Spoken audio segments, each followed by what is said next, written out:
우리 주님과 동행하는 일이 우리의 삶의 가장 큰 일임을 우리 입술을 벌려 찬양으로 영광 돌리게 하시니 감사합니다. 그저 입술의 찬양이 아니라 우리의 삶에 온전히 고백되어지는 찬양이 되게 하여 주시옵소서. 말씀의 자리로 나갑니다. 성령 하나님, 이 시간도 임재하사 강한 바람처럼 스면 음성으로 말씀하여 주옵소서. 예수 그리스도의 이름으로 기도하옵나이다. 아멘. 소망의 달 마지막 주일을 보내면서 우리 하나님의 은혜가 이 시간 말씀을 듣는 예배에 참여한 우리 온 성도들에게 충만하게 임하시기를 바랍니다. 주님의 부활을 기뻐하여 안식 후 첫날 제자들이 자리에 모였습니다. 그리고 그때부터 초대교회는 시작되어집니다. 곧 그들로부터 시작해서 지금 오늘에 이르기까지 우리는 예수 그리스도를 구주로 믿는 한 신앙 공동체임을 저는 확신합니다. 이 신앙 공동체 안에서 발견되어진 것들이 몇 가지가 있습니다. 먼저 그들은 사도들의 가르침을 받았고, 사도들의 가르침과 함께 그들은 예배하면서 교제하는 일에 마음을 다했고요. 그리고 예배하는 중에 그들은 떡을 떼며, 오늘날로 말하면 성찬의 모습이 그들의 삶 속에 예배의 자리에 있었음을 보게 되고요. 더더욱 중요한 일은 그들은 계속해서 하나님 앞에 기도하는 기도자로 서기에 부족함이 없는 그런 삶을 살아 보였다는 것이지요. 이와 같은 이 신앙 공동체 속에 그저 그렇게 평안하게 지낼 줄 알았는데 그들에게 핍박이 가해집니다. 이로 말미암아 그들은 흩어지게 되고, 흩어지는 곳에 그저 숨어 사는 자들의 모습이 아니었고 그들은 목숨을 내놓을 정도로 복음을 전했던 증거자의 모습을 사는 것을 보게 됩니다. 왜냐하면 우리 주님께서 승천하시면서 제자들에게 Great Commission, 곧 대사명을 그들에게 주셨기 때문입니다. 모든 민족을 제자로 삼아 아버지와 아들과 성령의 이름으로 세례를 베풀고 내가 너에게 분부한 모든 것을 가르쳐 지키게 하라 하신 말씀, 이 말씀을 그들은 기억했고 그 말씀을 그들의 삶 속에 실천하며 살았던 것이지요. 그렇습니다. 이 마태복음 28장 19절로 20절에 기록되어진 우리 주님의 지상명령, 교회는 이 과업을 수행하기 위해서 땅 위에 세워졌고, 주님께서 말씀하신 바 내가 너희에게 분부한 모든 것을 가르쳐 지키게 하라 말씀하신 그 말씀들을 실행하기 위해서 믿음의 선배들은 고군분투했던 모습을 보게 됩니다. 그래서 그들은 성령의 충만함을 받았고, 성령 세례 받은 사람들은 이제는 죄의 종이 아니라 우리 주님의 종으로서 주님의 백성으로 살아가게 됩니다. 그들은 자기 중심의 삶을 사는 사람들이 아니었습니다. 바로 예수님 중심으로 살아가는 믿음의 사람들이었습니다. 그들은 성령의 사람들로서 우리 주님 때문에 당하는 이 고난을, 핍박을 당연시 여겼습니다. 성도들은 아골골장이나 소돔 같은 빈들에 어떤 곳에 주어질지라도 그곳에서 하나님의 백성으로 살기에 부족함이 없는 삶을 살기로 다짐했던 그 모습이 오늘 사는 우리에게도 동일하게 진행해야 됨에도 불구하고, 현대인들에게는 교회에서 일꾼을 세우고 헌신을 요구할 때 사람들은 지금은 이렇게 대답하더라고요. 예, 제가 그렇게 충성하겠습니다라는 말보다는 그 일에 제발 나를 좀 빼달라고들 말합니다. 도무지 헌신을 하려 하지 않습니다. 참으로 안타까운 모습입니다. 우리는 모두 다 하나님의 나라의 청지기들입니다. 청지기는 곧 관리입니다. 표준 세번역 성경을 보게 되면 오늘 본문 말씀 1절에 이렇게 번역을 되어 있더라고요. 이와 같이 누구든지 우리를 그리스도의 일꾼이요 하나님의 비밀을 맡은 관리인으로 보아야 합니다. 이런 경우에 관리인에게 요구되는 것은 신실성입니다 라고 이 개역개정 성경을 표준서본으로 번역했을 때 그렇게 번역이 되어진 것을 보게 됩니다. 우리가 아는 대로 우리 주님 예수 그리스도는 하나님의 아들로서 충성을 다하신 분입니다.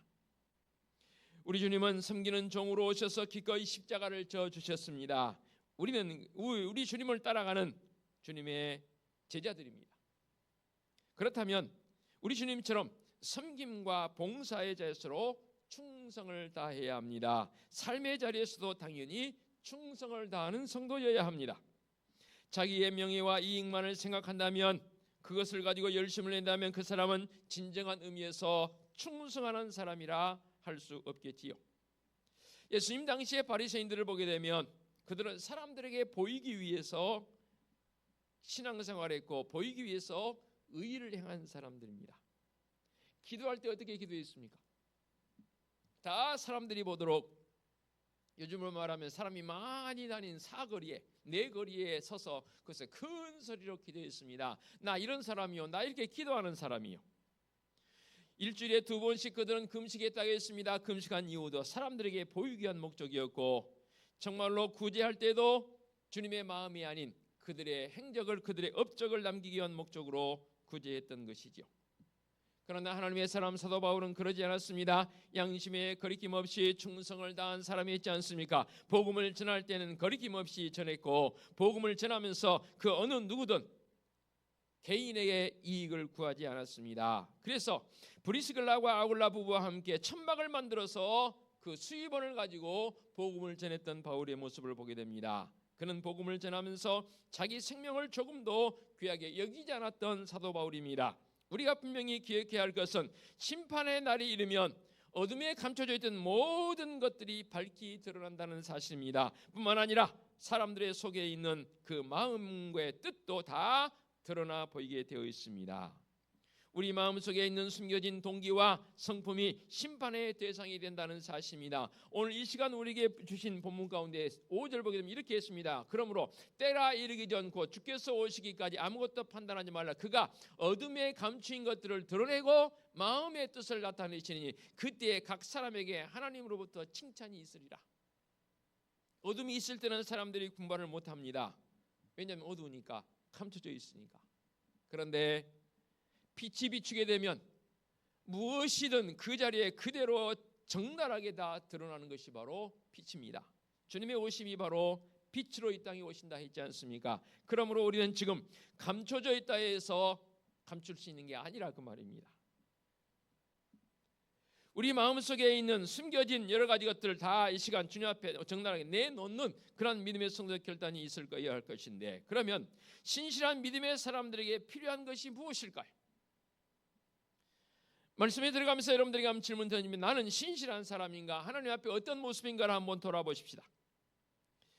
믿음의 사람으로 살기 위해서는 그렇습니다. 신실함이 우리에게 있어야 합니다.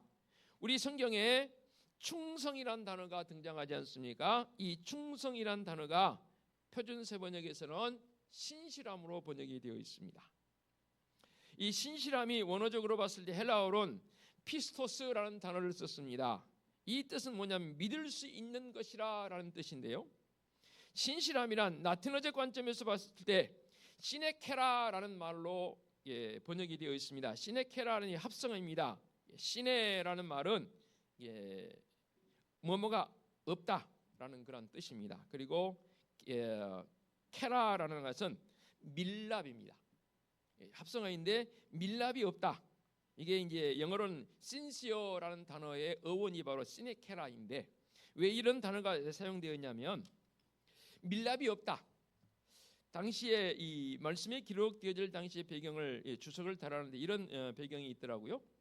지금은 굉장히 우리에게 포장술이 발달해서 특히 택배를 보낼 때도 뭐 깨질 만한 게 있으면 취급주의라고 빨간 글씨를 써놓으면 택배 기사들이 그래도 상당히 조심스럽게 다루지 않습니까? 왜냐하면 던지니까 빨리 하려고 물건들을 이렇게 던지지 않습니까? 그러다 보니까 물건이 약간씩 상해요. 과거에는 지금처럼 뭐 택배 기술이 발달했겠습니까?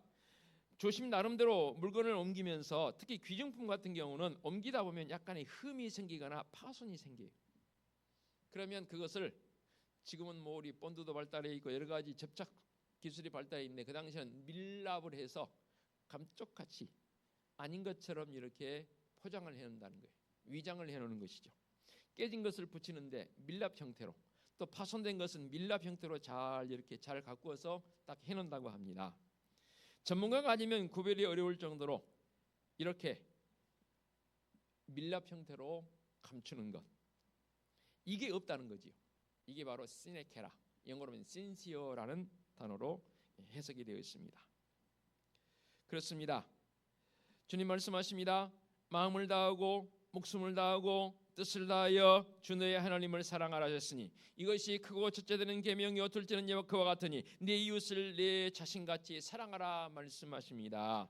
우리의 마음이 사랑할 때에 밀랍으로 봉한 것처럼 위선적인 가짜의 모습이 있어서는 안 된다는 거죠. 여러분들은 하나님을 사랑하시는데 얼마나 사랑하고 계십니까? 우리가 흔히 말하는 몇 퍼센트이냐? 라고 물을 때에 여러분들은 하나님을 몇 퍼센트 정도로 사랑하고 계십니까? 그리고 말씀을 통해서 몇 퍼센트 정도 사랑하라고 말씀하십니까? 금은 100% 순도가 없다고 합니다. 순금이라 할지라도 99.9%라고 합니다. 100%는 없습니다. 그런데요, 오늘 이 마태복음 22장 37절로 39절까지 말씀을 통해서 하나님을 사랑하는데 마음을 다하고 목숨을 다하고 뜻을 다해 사랑하라는 것은 바로 100%입니다. 아니 0.001%도 예외로 둘 수 없는 것이 바로 하나님 사랑입니다. 여러분 아시죠? 우리 사람에 가면 있는 것들이 있습니다. 마음입니다. 마음. 동물에게 마음이 있을까요? 동물에게는 마음이 없습니다. 그래서 우리가 그런 표현 동물적 자기 마음들이 아닌 동물적 반응을 일으키는 것. 사람도 동물이니라 동물적 반응을 일으키기도 하지만 더 중요한 것은 우리 속에는 마음이 있습니다. 그리고 뜻이 있습니다. 그런데 마음과 우리의 목숨과 뜻을 다해서 하나님을 사랑하라 말씀하십니다. 조금의 밀랍도 있어서는 안 됩니다. 시네케라, 신시어적 사랑이 우리의 마음속에 있어야 합니다. 좀 더 깊이 있게 다뤄본다면 하나님을 사랑하는데 나를 사랑하는 것보다 더 사랑하라는 겁니다. 그래서 누가복음 14장 26절에 이렇게 말씀합니다. 무릇 내게 오는 자가 자기 부모와 처자와 형제와 자매와 더욱이 자기 목숨까지 미워하지 아니하면 능히 내 제자가 되지 못하리라. 내 가족, 부모, 처자, 형제, 자매, 이들을 우리에서 등질 수 있는 부분이에요. 그러나 자기 목숨까지 미워하지 아니하면 능히 제자가 되지 못하리라는 말씀은 우리에게 엄청난 도전을 주는 말씀입니다. 하나님을 섬기며 따르는 것이 편리함을 따라서 이렇게 되어지고 저렇게 되어진 게 아니란 말입니다. 복음을 전하지 말라는 당국자의 협박이 있음에도 베드로는 뭐라고 고백합니까? 하나님 앞에서 너희 말을 듣는 것이 하나님의 말씀을 듣는 것보다 옳은가 판단하라. 왜 이런 고백을 합니까? 베드로 사도는 그 무엇보다도 하나님을 사랑했고 주님의 제자로서 복음의 강력한 힘을 믿었기 때문에 이런 고백을 했던 것이지요. 신실함이란 보는 사람이 있거나 없거나 동일합니다. 사도들은 사람보다 하나님을 더 순종하는 것이 마땅한 것이라고 그들은 확신을 가지고 있었습니다. 왜요? 하나님을 사랑하니까요. 달면 삼키고 쓰면 뱉는 식의 신앙은 아닙니다. 어제와 오늘의 말이 똑같고 처음과 나중의 말과 행동이 일관성 있는 것, 이게 바로 신실성, 신시어 아니겠습니까? 믿음의 사람은 또한 대세를 따르지 않는 행동을 합니다. 충성된 믿음의 사람의 모습이 이런 모습이라 그 말이죠. 오늘 말씀이 기록되어진 이 고린도전서의 말씀은 참 특이한 그러한 교회적 현상을 드러내고 있습니다. 무슨 특이한 상을 드러내고 있냐면 당시의 사람들은 사역자들을 비교하고 있습니다. 오늘 본문이 앞에 있는 3장 4절 한번 더 보십시다. 3장 4절에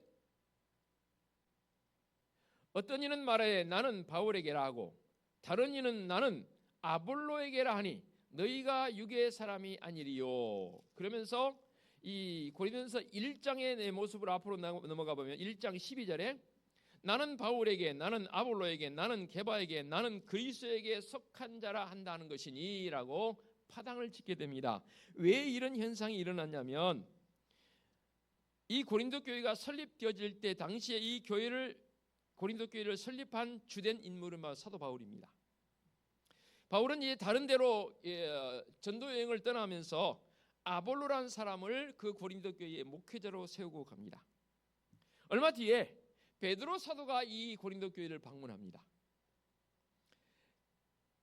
그래서 고린도를 떠나서 에베소에 머물러 있는 동안 바울에게 들리는 소식이 뭐냐면 고린도 교회 성도들이 자신이 교회를 개척하면서 세웠던 자신을 따르는 무리가 있는가 하면 아볼로라는 사람을 목회자라고 세웠는데 아볼로가 성경에 능통한 사람입니다.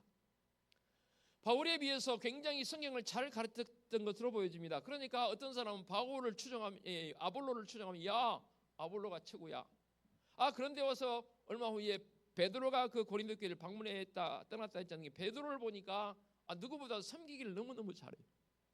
그러니까 사람들은 자기 취향에 따라서 아니야, 바울이 최고야. 아니야, 그보다도 말씀을 잘 가르쳤는데 아볼로가 최고야. 아니야, 남을 섬기며 잘 공경하는 베드로가 최고야. 그러면서 그 중에 무리 가운데 아니야, 나는 그리스도파야. 우리 주님이 최고야. 이런 류의 파당이 형성되어지게 됩니다. 자, 묻겠습니다. 바울은 전도자로 훌륭한 믿음의 사람이었죠. 아볼로도 마찬가지고 베드로도 마찬가지예요. 그러면 바울이 언제 자기가 최고라고 한 적이 있습니까? 요즘 목회자들 가운데는 그런 분도 계시더라고요. 내가 최고라. 그럴 수는 없는 일입니다. 바울이 자신이 내가 최고니까 나만 따르시오라고 했습니까? 다른 사람 말 듣지 말고 내 말만 들으라고 그랬습니까? 그런 분들이 계시더라니까요. 아볼로가 언제 바울을 비난했습니까? 바울보다 내가 더 성경을 잘 가르쳐 그냥 나를 따르시오라고 했습니까? 베드로가 언제 아볼로를 무시했습니까? 문제는 바로 고린도 교회 성도들입니다. 그들 중에 시기와 분쟁이 있었고 그들 중에 교만한 마음이 일어나서 파당을 만들게 됩니다. 바울은 그래서 갈라디아서 1장 10절에 이렇게 말합니다. 이제 내가 사람들에게 좋게 하랴 하나님께 좋게 하랴 사람들에게 기쁨을 구하랴 내가 지금까지 사람들의 기쁨을 구하였다면 그리스도의 종이 아니니라. 바울은 적어도 다메섹 도상에서 우리 주님을 만나기 전까지는 대세를 따라 움직인 사람이었습니다. 그래서 유대인들이 주장했던 저 믿는 것들 다 잡아 죽이라. 그리고 바울을 사울 때에 다메섹으로 보내지 않습니까? 그 다메섹에 가면은 믿는 것들이 많다더라. 너 젊음을 가지고 가서 그들 좀 잡아다가 죽이든지 옥에 가두든지 좀 해라. 명령을 받은 거 아닙니까? 그래서 다메섹으로 간 줄 이 바울은 저는 그렇게 알고 있습니다. 나쁜 줄 알면서도 따라가고 안 되는 줄 알면서도 동참하는 일은 스스로의 생명을 단축하는 일입니다. 사도 바울은요 복음을 전하는 것 때문에 모진 고난을 받았습니다.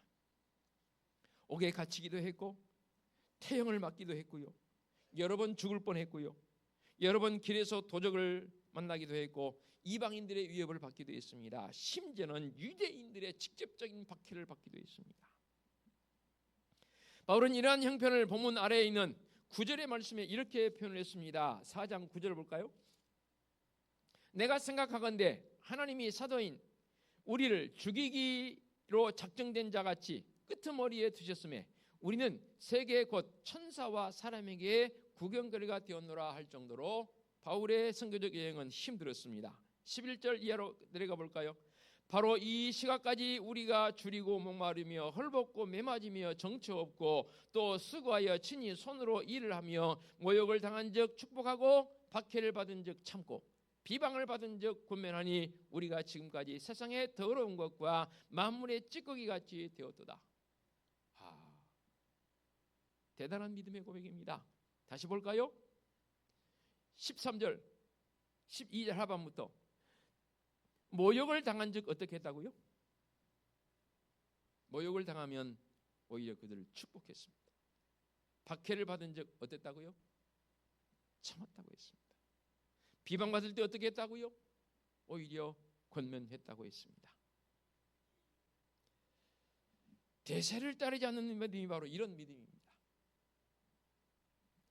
구약 성경에도 수많은 믿음의 선배들이 믿음의 조상들이 그 고난 속에서 견뎌오는 과정들을 보게 됩니다. 노아는요 배 만들 때 사람들로부터 얼마나 조롱을 받았습니까? 좀 미친놈 아니야 저거? 아니 지금 때가 어느 때인데 배를 지으면 바다나 물 있는데 배를 지어야지 산에다 배를 만들어? 특히 노아는 사위들로부터 더 조롱을 더 받습니다. 엘리야는요 사악한 이세벨이 잡아 죽이려 하지 않습니까? 엘리야는요 베드로는요, 바울은요, 먹을 것이 있을 때는 모여들었던 광야의 5천 명의 무리들, 주님 나귀 타고 예루살렘에 입성하실 때 호산나 호산나 하며 예수님을 반겼던 무리들 다 어디로 갔습니까? 예수님을 십자가에 못 박으라고 외친 조건으로 돈을 뿌려댄 이 제사장들과 장로들, 그들을 따라 움직였던 백성들의 모습. 야, 이게 좋다니까 이리 우르르 몰려가고, 야, 저게 좋다니까 저리로 우르르 몰려가는 대세를 따르는 자들의 모습 속에서 유독 주님 예수 그리스도의 십자가의 구속을 은총을 아는 사람은 그것에 따라가지 않습니다. 왜냐하면 그 길은 정도의 길이 아니기 때문입니다. 주님 앞에 충성하기로 시네케라, 신시어적 삶을 사는 사람은 바로 주님을 따르는 사람이기 때문입니다. 충성을 다하는 사람들의 특징을 제가 좀 몇 가지 나름대로 묵상하면서 한번 나열을 해봤습니다. 한번 내 삶과 비교를 한번 해서 적용시켜 봤으면 좋겠습니다. 누가 시키지 않아도 스스로 깨닫고 실천하는 사람, 조금 눈치만 보여도 곧 알아차리고 그 자리를 일을 할 수 있는 사람, 일을 해내는 사람. 살다 보니까 상당히 저도 때로는 그런 때가 있기도 합니다. 눈치가 없어서 둔감해질 때가 있어요. 분명히 그 자리에 일어나야 하거든요. 그런데 그 자리에서 안 일어나요. 그게 좋은 일이든 나쁜 일이든 분명히 그 자리를 벗어나야 할 때가 있는데 그 자리 눈치를 못 채요. 둔감합니다. 부탁받을 때 잊지 않고 즉시 일하는 사람, 충성된 사람의 특징이더라고요. 명령을 받고 명령 안에서 해내는 사람, 명령을 받아서 시행했는데 결과가 기대에 미치지 못합니다. 그럴 때 다시 일할 수 있는 사람, 명령된 바가 옳은 것이라면 함께 일할 사람을 구하는 사람. 참 이런 사람들이 우리 믿음의 형제가 되면 더 좋겠습니다. 누가 뭐라 해도 주님의 뜻을 묻고 묵묵히 시행하는 사람. 부탁받은 일에 대해서는 밤을 지새워서라도 그 임무를 수행하는 사람. 이런 사람이 믿음의 사람인데요, 이에 반해서 불충한 사람은 어떤 사람인지 아십니까? 무슨 일을 부탁받으면 지레 겁을 먹고 한숨부터 쉽니다. 큰일 났다고 호들갑입니다. 그리고 낙심하기도 합니다.